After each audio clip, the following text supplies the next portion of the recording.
Shalom शालोम शालोम। प्रभु यीशु मसीह नासरी के नाम में आज हम एक बेहद खूबसूरत उपहार के बारे में जानेंगे जो मुफ्त में हमें मिला और उसका नाम है अनुग्रह। हिंदी के नज़रिए से देखें तो दया, कृपा, उपकार, ऐसा हम सोचते हैं। बिल्कुल ठीक सोचते हैं कि कुछ भी भलाई के लिए अगर हमारे लिए मदद होती है तो हम उसको उसी तरह से लेते हैं, ये सच। पर अगर हम स्वर्गीय भाषा के अनुसार अर्थात हिब्रू जो इस्तेमाल किया गया शब्द उसके अनुसार जाने तो बहुत ही रोचक, गंभीर पर सच्चाई से परिपूर्ण हमें जानने को मिलता है और वो शब्द है खाना। हिब्रू में अनुग्रह को खाना बोलते हैं। यह खैत और नून से मिलकर बना है। खैत वो शब्द है जो प्रोटेक्शन को दिखाता है, एक घेरे को दिखाता है, एक सर्कल को, फेंसिंग को, परमेश्वर की, उसकी अधीनता में। जब हम यीशु की अधीनता में आते हैं, प्रभु यीशु को अपना मुक्तिदाता, उद्धारकर्ता जब हम स्वीकार करते हैं तो उसकी रक्षा में आ जाते हैं, उसके वादे में आ जाते हैं। और नून दिखाता है मछली को, वैसे एक सीड को, अर्थात जीवन को। प्रभु यीशु को स्वीकार करने के बाद जीवन मिलता है और सुरक्षित जीवन मिलता है। हर रीति से बहुतायत का जयवंत जीवन मिलता है, उसकी सुरक्षा में। यह है खाना, उसका अनुग्रह, हर रीति से, सब प्रकार का, इतना अद्भुत और अलौकिक है जो आदि से निश्चित कर दिया गया। ये शब्द इतना खूबसूरत है, परमेश्वर के प्रेम का परिणाम अनुग्रह, जिसके कारण जीवन आया इस पृथ्वी में, वचन देहधारी हुआ, एक आनंद के सुसमाचार का जन्म हुआ अनुग्रह के द्वारा। प्रभु यीशु का जन्म, वचन का जन्म अनुग्रह के द्वारा है, वो खाना के द्वारा है जो हमें जीवन देने के लिए आ गया स्वर्ग छोड़कर और हमारा जीवन का जल बन गया, जीवन की रोटी बन गई, जीवन की ज्योति बन गई। ये कितना खूबसूरत है। उसका अनुग्रह हमेशा है, हर दिन का अनुग्रह उसने रखा है। उसके अनुग्रह में हम हमेशा हमेशा हैं। वो ऐसे कि हम यीशु के साथ हैं, मतलब अनुग्रह के साथ, इसलिए उसको हम अनुग्रहकारी बोलते हैं। अनुग्रहकारी प्रभु यीशु के अलावा कोई नहीं है, क्योंकि संपूर्णता है, उसी अनुग्रह में से हमें अनुग्रह मिलता है। और ये अनुग्रह हमें नवजात शिशु के जैसे बना देता है, तमाम उन बुराइयों के कोड़ से हमको स्वच्छ कर देता है। ये हमारे कर्मों के कारण नहीं हमको मिलता, हमारी कोशिशों के कारण नहीं है। इसीलिए मैंने बोला कि ये एक ऐसा मुफ्त उपहार है जो परमेश्वर का प्रेम को प्रमाणित करता है। इस अद्भुत हिस्से की सच्चाई को जब हम ग्रहण करेंगे तो शरीर की इच्छाओं के अनुसार अपने आप को हमेशा प्रयास में लगाते हैं, अपनी काबिलियत के अनुसार उसके अधीन हो जाएंगे। फिर व्यर्थ की परिश्रम जैसी स्थिति जो बहकावे के कारण है, निश्चित मन बहकाता है। और इस खूबसूरत उपहार को मनुष्य अपनी जीभ के कारण बर्बाद करता है। प्रभु यीशु ने बोले, जो मनुष्य के अंदर गंदगी है वो उसको दूषित करती है। जो खाता है उसके कारण वो दूषित नहीं होता, जो बोलता है उसके कारण ये बुराई, ये कोड़, मैं जो बार बार बोल रहा हूँ, मितजोर शब्द इस्तेमाल किया गया है। और ये इच्छा है, ये आदेश है यीशु का, जिस पर ध्यान नहीं दिया गया। जहाँ प्रभु यीशु ने पूछा वो 9 कोड़ी कहाँ हैं, एक तो आ गया, 9 कहाँ चले गए, मतलब उनका आता पता नहीं है। और इसीलिए ये सच्चाई पवित्र आत्मा के द्वारा हम जान रहे हैं कि ऐसे धोखा देने वाले शैतान के हाथ में पड़कर क्षणिक लाभ के लिए, मात्र चंगाई के लिए, उससे आगे के लिए अंधा बना दिया। वही ये अनुग्रह है जो आँख खोल रहा है पवित्र आत्मा के द्वारा, कि बहुत सा रखा है। ये अनुग्रह के ही कारण आप देख पाएंगे स्वर्गीय वस्तुओं को। ये अनुग्रह वो समझ है जो आपको पूरी रीति से चिताएगा, समझाएगा और कराएगा। और ये बगैर यीशु के, बगैर पवित्र आत्मा के, बगैर वचन के हो ही नहीं सकता। मनुष्य अपने कोशिशों से अनुग्रह नहीं पा सकता, क्योंकि अनुग्रह जीवन देता है। वचन को जीवन मिला, जीवित देहधारी हुआ। इस खूबसूरत हिस्से को कितने आनंद और खुशी से हर दिन जब हम अनुग्रह हो बोलते हैं, अनुग्रह हो, तो कितना ध्यान रखना चाहिए इस बात का कि ये अनुग्रह हमारे तमाम स्वभाव को उसके स्वभाव से भरपूर कर देगा, जिसमें उसका प्रेम आप रखेंगे, उसकी शक्ति आप में होगी। उसके साथ आप शक्तिशाली नहीं होंगे, उसका प्रेम आपके जीवन से प्रकट होगा। यीशु प्रभु आपके जीवन से रिफ्लेक्ट होगा। उसका सौंदर्य, उसकी खूबसूरती, उसकी मधुरता आपके आने जाने, बोलने, बताने और सच्चाई के साथ प्रामाणिकता लोगों के सामने प्रस्तुत करेगी। आप पहचाने जाएंगे। वो महिमा कराता है। प्रत्येक शब्द सच्चाई से परिपूर्ण आपके ओंठों के द्वारा। हर कोई चाहता है बहुत अच्छा बोले, बिल्कुल बोलने की कोशिश भी करते हैं, पर बड़ा साफ बोले बड़ा मुश्किल है।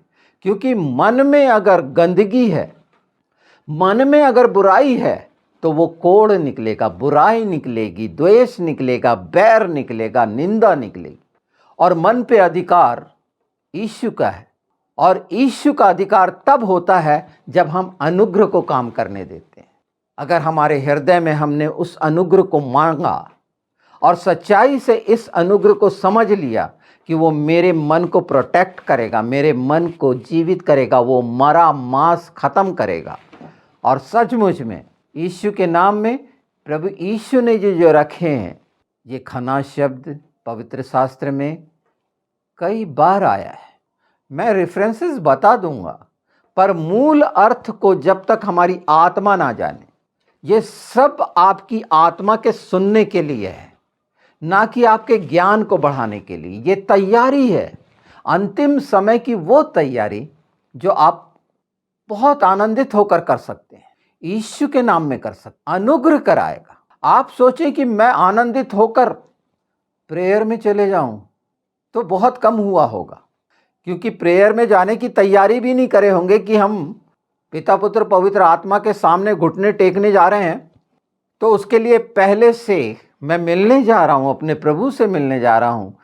क्या लेके जा रहा हूँ, उसके पास मैं क्या लेके जा रहा हूँ, उसने जो कुछ दिया तो क्या क्या दिया, तो उसमें एक अनुग्रह है। अनुग्रह लेके जाइए, अभिषेक लेके जाइए। अगर आपके पास कुछ नहीं है तो ये लेके जाने की प्रक्रिया बता रहा हूँ कि उसके लिए धन्यवाद दीजिए। और देखिए कि ये सारी चीज़ें जाती रहेंगी। जो नुकसान पहुंचाने वाले वो तीर या जो भी भजन संहिता 91 जितने भी धोखा देने वाले और दुष्टता के, वो हिस्से को मैं बिल्कुल नहीं लाना चाहता। यहाँ पर आप समझ रहे हैं कि कोई भी ऐसी चीज़ जो आपके प्रेम, प्रभु के प्रेम से आपको अलग करती है, उस अनुग्रह से अलग करती है, वो नहीं कर पाएगी। फिर वो घंटों सालों सिर पीटता रहे द्वार पर, वो दुष्ट, वो कभी सफल नहीं होगा। उसको सिर पीटने दो ना। आप जान गए हैं ना, वो चोर है और इसीलिए वो दुनिया भर की करता है चीरने फाड़ना। उससे डरने की जरूरत नहीं। इसको समझ के घोषणा करना, बोलना यीशु के नाम में, अनुग्रह अनुग्रह और अनुग्रह किस पर हो। जब बोला जाता है अनुग्रह हो, अनुग्रह हो, किस पर हो, ये आपके सामने स्पष्ट हो रहा है कि किस पर हम चाहते हैं अनुग्रह हो।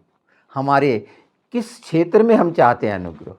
आराधना के क्षेत्र में तो आप देखेंगे कि क्या आनंद से आप उसके चरणों में जाएंगे, बहुत सारी खुशियां ले, कि वो भी प्रश्न होगा कि मेरे बच्चे अनुग्रह को समझ लिए, जिसके लिए मैंने अपने बेटे को बलिदान कराया था पहले से।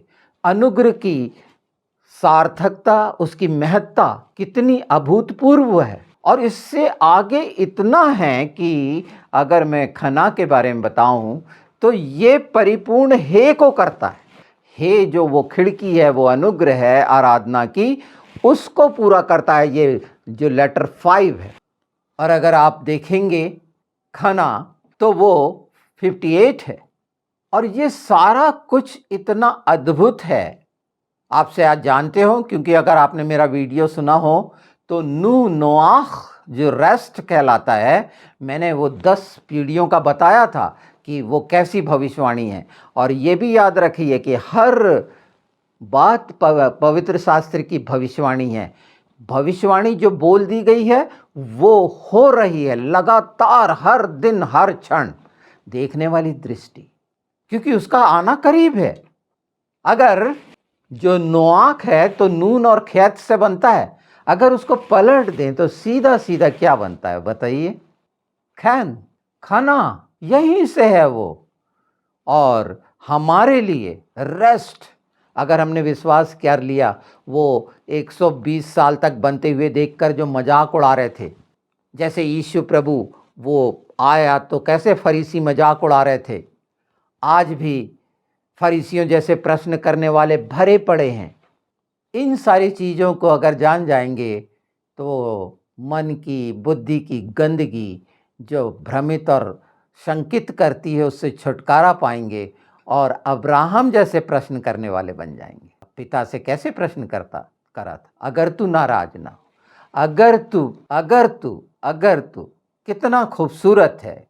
चेले किस रीति से पूछे थे, पवित्र शास्त्र में बहुत अच्छा है। अगर आप वाकई में बहुत ही प्रभु में मजबूत हैं और कार्य कर रहे हैं और किसी बात से आपको संदेह होता है, तो तरीका ये है, हम पूरे मसीही लोग जो प्रभु के दासों का सुनते हैं, जल्दी से प्रश्न करने की ज़रूरत नहीं है।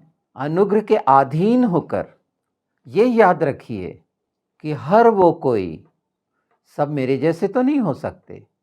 लोगों की अपनी अपनी जवाबदारियां हैं, लोगों के अपने अपने हिस्से और कथा कहानियां हैं।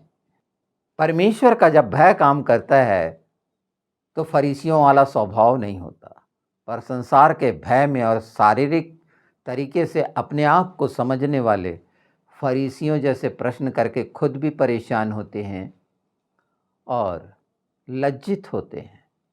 ये सोशल मीडिया का वो प्लेटफॉर्म नहीं है, ये गुड न्यूज़ का प्लेटफॉर्म है।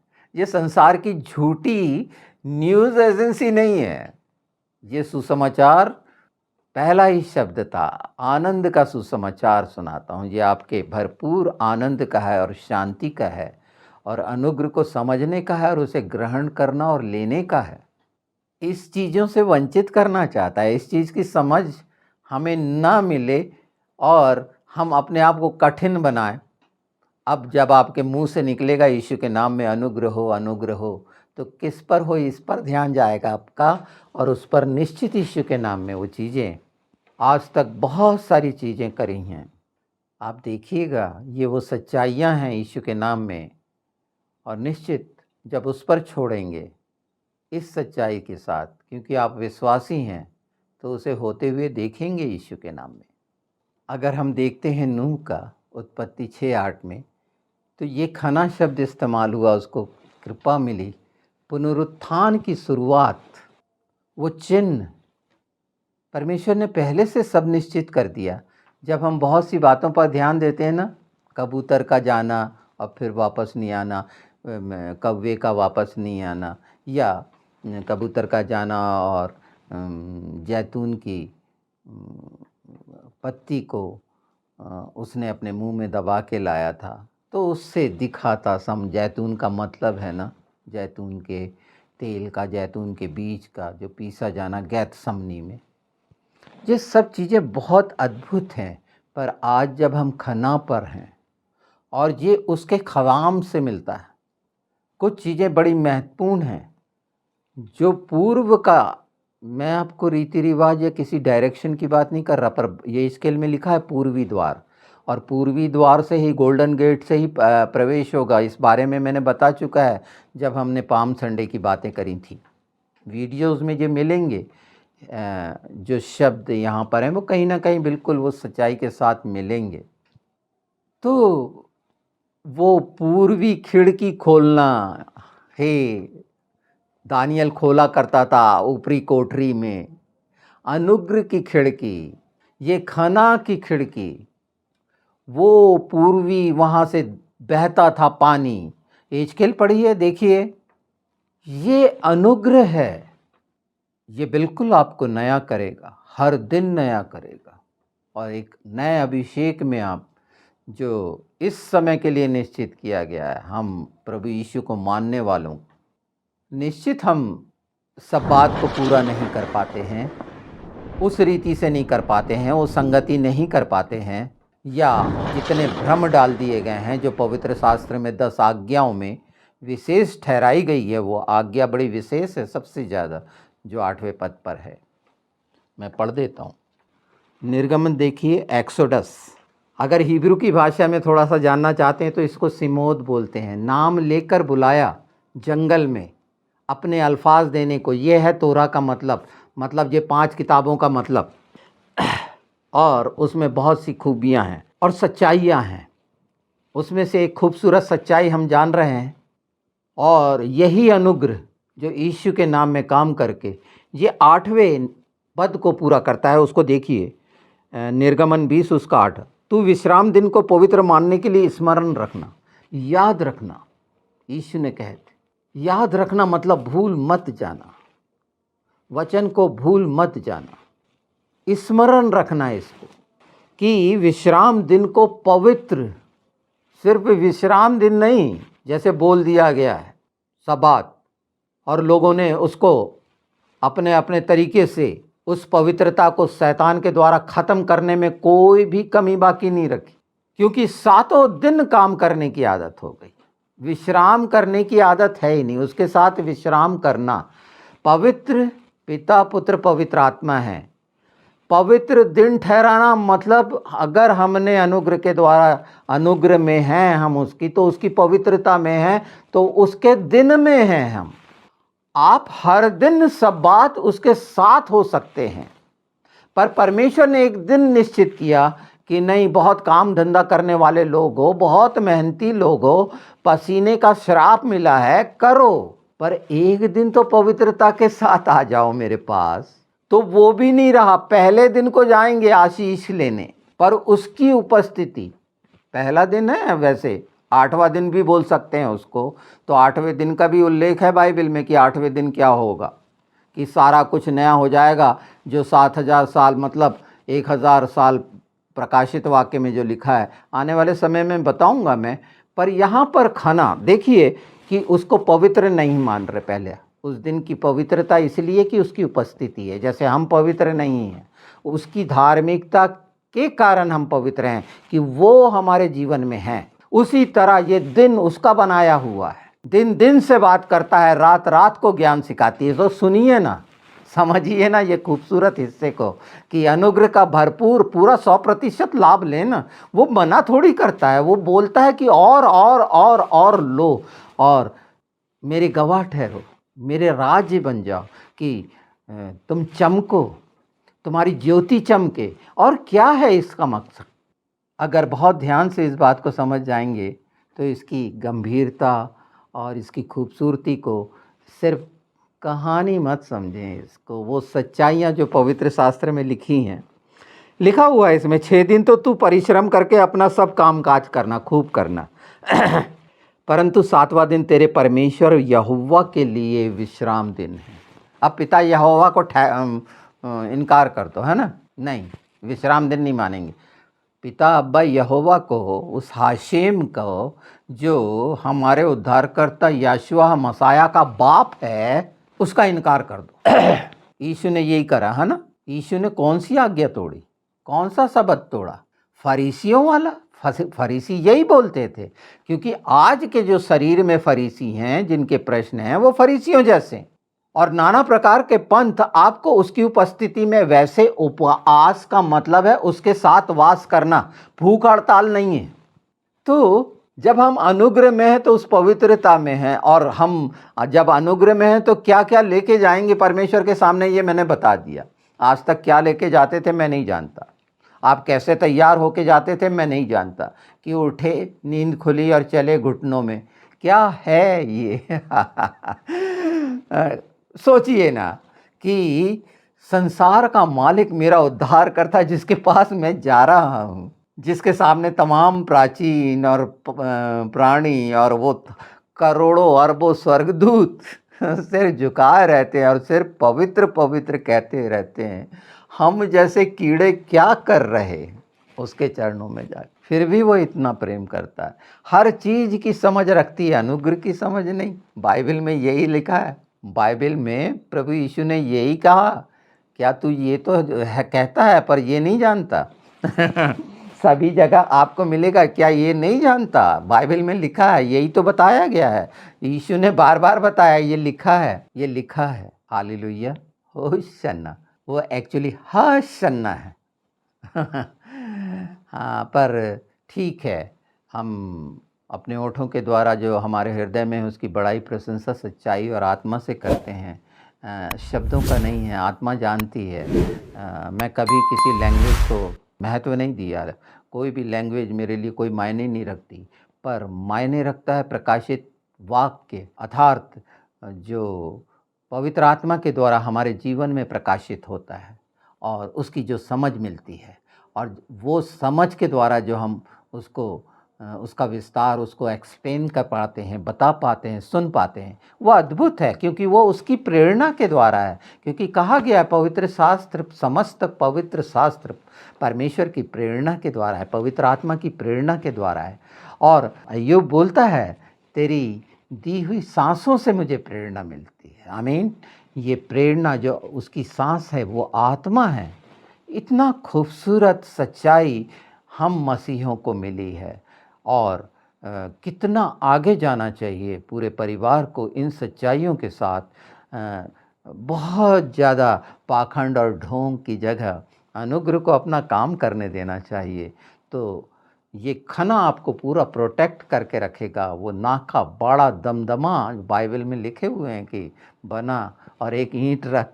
हाँ, तो ये चीज़ों की समझ मिल जाएगी, जीवन को समझ जाएंगे कि वाकई में, देखिए ना, प्रभु ने नून शब्द को मछली से दिखाया जो जीवन को दिखाती है। लोगों ने भूल गया, बहुत पुराने उसे में जाएंगे तो उसका बनाने का अर्थ होता था कि सहमत होना। हम सहमत हैं क्रूस में, बिल्कुल ठीक है, हम यीशु में सहमत हैं, ये बातें जाती रहेंगी, पर अनुग्रह तो हमेशा बना रहेगा, अनुग्रह कभी ख़त्म नहीं होता। और ये अनुग्रह पर अनुग्रह का समय है, जो लगातार जितना पवित्र आत्मा इस मामले में मुझे प्रेरित करेंगे, मैं बार बार बताऊंगा कि ये पूरी रीति से हमारे जीवन का कवच बन जाए, कि अनुग्रह ही अनुग्रह हो हमारे जीवन। फिर दूसरी चीज़ों की कामना कोई मायने नहीं रखेगी, ज़रूरतें कोई मायने नहीं रखेंगी, क्योंकि हर चीज़ जब आपके जीवन में पूरी होते देखेंगे तो कौन सी चीज़ मायने रखेगी। यही तो लिखा है, देखिए लिखा है, क्योंकि 6 दिन में यहोवा ने आकाश और पृथ्वी और समुद्र और जो कुछ उसमें है सबको बनाया, और 7वें दिन विश्राम किया। इस कारण यहोवा ने विश्राम दिन को आशीष दी और उसको पवित्र ठहराया। आशीषित दिन, सब प्रकार की आशीष और सब प्रकार का अनुग्रह, और हर दिन की आशीष और हर दिन का अनुग्रह। और चिंताओं के लिए बाइबल में एक लाइन और आई है, कल की चिंता कल का दिन कर लेगा। दिन को तक जवाबदार बना दिया परमेश्वर ने। अगर हम इस धरती और आकाश को अपना गवाह मानते हैं सच्चाई से, तो प्रत्येक बोला गया शब्द आप जिस भी जगह होंगे, क्योंकि सब चीज़ें परमेश्वर की सांस, मैंने बता चुका कि वो जीवित हैं और वो सुनते जानते हैं, ये हमारे गवाह हैं। ये खूबसूरत हिस्से पवित्र आत्मा के अलावा कहाँ से आ सकते हैं? इसमें मैं रेफरेंस कितने जितने बोले बता सकता हूँ अनुग्रह पे, आप ढूंढ के निकालें। अनुग्रह, अनुग्रह और अनुग्रह, नए नियम में और पुराने नियम, कुछ बता ही देता हूँ। पर ये बात हमेशा याद रखना, पर जो लूका 19:44 कहता है, जिस समय तुझ पे कृपा हुई वही अनुग्रह, तूने उसको नहीं पहचाना। ये साधारण वाक्य नहीं है कि हम सब पर कृपा हुई, और ये पहचान आपके सामने पवित्र आत्मा कितने खूबसूरत सच्चाई के साथ रख रहे हैं, और ये आपके द्वारा भी आगे पहुँचेगी। पर आवश्यक है जीभ और मुंह, और वो बुराई और वो कोड़। यीशु के नाम में पवित्र आत्मा के द्वारा ये असंभव नहीं है। चिंताएं और दुष्ट और शैतान की संगति और वो सब बाइबल में लिखा हुआ है। पहला ही भजन संहिता, किसके साथ नहीं बैठना है, किसके साथ खड़े नहीं रहना है, और किनके साथ। बाइबल में भजन संहिता 1 में लिखा है, धन्य है वो जो दुष्टों की युक्ति में नहीं चलता। ये तमाम युक्तियां जो हमें मिलती रहती हैं प्रलोभित करने के लिए, उस पर नहीं चलता, और न पापियों के मार्ग में खड़े होता है। उनके साथ पापियों का मार्ग का मतलब वो जो हजारों करोड़ों मार्ग अलग अलग बना लिए। हमने जाना है सिर्फ यीशु वो मार्ग है जो कहा मैं मार्ग हूँ। उसके मार्ग में जो रहता है वो पापियों के मार्ग में खड़ा हो ही नहीं सकता, दुष्टों की युक्ति पे नहीं चल सकता, और ठट्टा करने वालों के साथ नहीं बैठ सकता। बैठते हैं ना चाय पीने बहुत सारे ढाबों में, इधर उधर योजना बना के धर्मों पे चर्चा करके ठट्टा उड़ाने वाले, वही फरीसियों जैसे प्रश्न करने वाले ठट्टा उड़ाने वाले, वचन का ठट्टा उड़ा रहे। अगर समझ में नहीं आता है तो पहले पूछना चाहिए, क्योंकि परमेश्वर के भेद अद्भुत हैं पवित्र आत्मा के द्वारा। पर शैतान की गिरफ्त में पड़ा हुआ वो धन्य नहीं हो सकता। ये 3 चीज़ें उसमें मिलेंगी। अगर उसके चरित्र को आप देखेंगे अंदर बाहर जाते हुए, गैर मसीह में तो निश्चित होंगी, पर ये जो फरीसी वाला स्वभाव शैतान के कारण आया है उसमें भी मिलेंगी। और जब इस चीज़ों को तमाम खत्म करता है, अनुग्रह और अनुग्रह इसमें लिखा हुआ है। देखिए, परंतु वह तो यहोवा की व्यवस्था से प्रसन्न रहता है और उसकी व्यवस्था पर रात दिन ध्यान करता रहता है। ये व्यवस्था शब्द के लिए मैंने पहले ही बता दिया हूं कि ये उसके अल्फाज हैं। तोरा है, तोरा कोई व्यवस्था, मतलब हमने हिंदी में उसको विधि विधान नियमावली समझ लिए हैं, जबकि जो उसके शब्द हैं उसके शब्दों पर ध्यान करता है, उसके वचन पर, उसके अल्फाज पर, और उसका शब्द, अल्फाज और वचन यीशु है जिस पर वो ध्यान करता है। इससे खूबसूरत बात के बाद भी अगर कोई व्यवस्था में फंसा है तो समझ लो कि वो दुष्ट की चुंगल में फंसा है, और वो ये 3 काम जो पहले पदों में ही हैं वो बिल्कुल करेगा ही करेगा। अपने आसपास बात करने वालों को पहचान लीजिए इससे कि ये किस गिरफ्त में है, समझाइए, उनके लिए प्रार्थना करिए, क्योंकि सच्चाई को जानते हुए जब तक नहीं जानेंगे इन सच्चाइयों को, कौन सी सच्चाई जाना है। बोलते तो हैं सच जानोगे और सच तुम्हें स्वतंत्र करेगा, तो ये सच ही तो जान रहे हैं।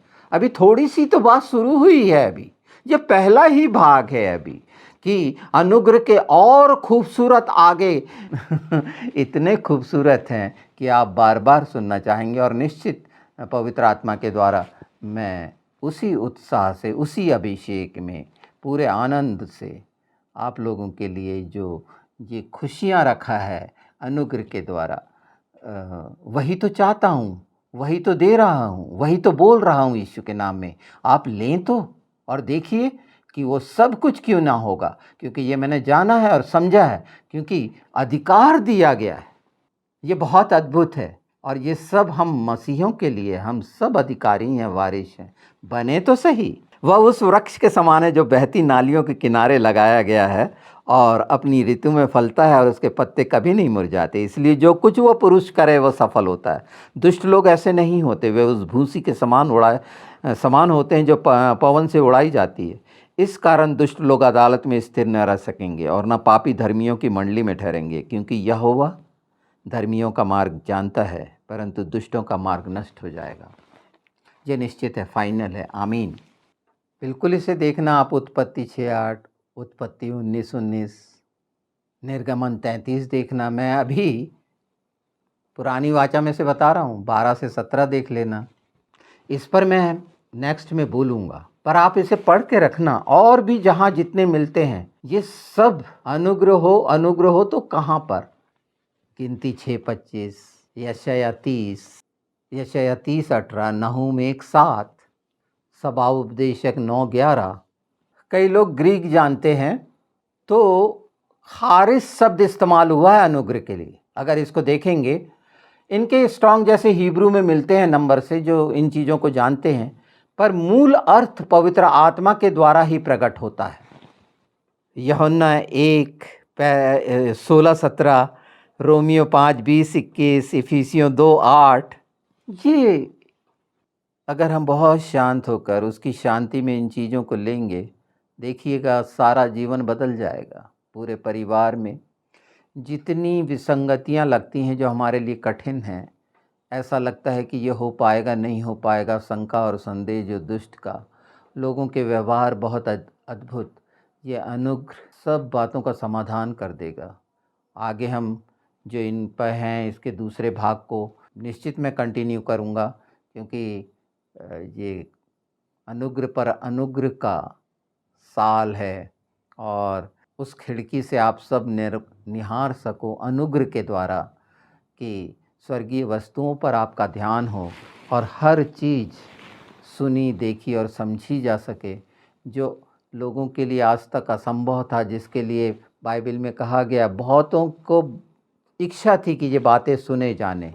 ये जो बात आ रही है, सुन रहे हैं, ये स्वर्गदूत भी इच्छा रखते हैं, उन्हें भी नहीं मालूम है। बाइबल बहुत स्पष्ट है। और प्रभु यीशु ने उन तमाम प्राचीनों के लिए, बुज़ुर्गों के लिए कहा था कि ये बातें जो आज सुन रहे हैं हम बहुत आसानी से, उनको नहीं मिली थी। तो ये सब खूबसूरत तोहफे क्यों ना सजा लें हम अपने मंदिर में, पवित्र आत्मा के मंदिर में, अपने हृदय में, अपने विवेक में, अपनी बुद्धि में। देखिए सब बदल जाएगा, और अद्भुत रीति से कोई भी ऐसी बात नहीं है जो समझ नहीं आएगी, क्योंकि पवित्र आत्मा के द्वारा आप सब समझ सकते हैं। शबाश शलोम, शबाश शलोम। क्योंकि ये समय रिकॉर्डिंग कर रहा हूँ, सबात हो, ये पहला सबात है साल का, नए साल का, और ये वो सब बात है जो शुरू हुआ था। परमेश्वर ने आज ही के दिन तीसरी के समय में विश्राम किया था, और उसकी पवित्रता को पहचानो। ये एक सच्चाई है जहाँ से शुरू हुआ, क्योंकि पहली तीसरी मैंने बता चुका है। मैं उन कैलेंडर्स की तरफ तो नहीं ले जाना चाहता, पर चाहता हूँ कि जो हमें मिला है वो पूरा पूरा लें यीशु के नाम में, क्योंकि दुष्ट रोक नहीं सकता। एक समय वो प्रार्थनाओं को रोक सकता था, आज यीशु के नाम में कोई चीज़ नहीं रोकी जा सकती, क्योंकि अनुग्रह हो चुका है। ये भी याद रखिए। फिर से एक बार सबको शबाश शलोम।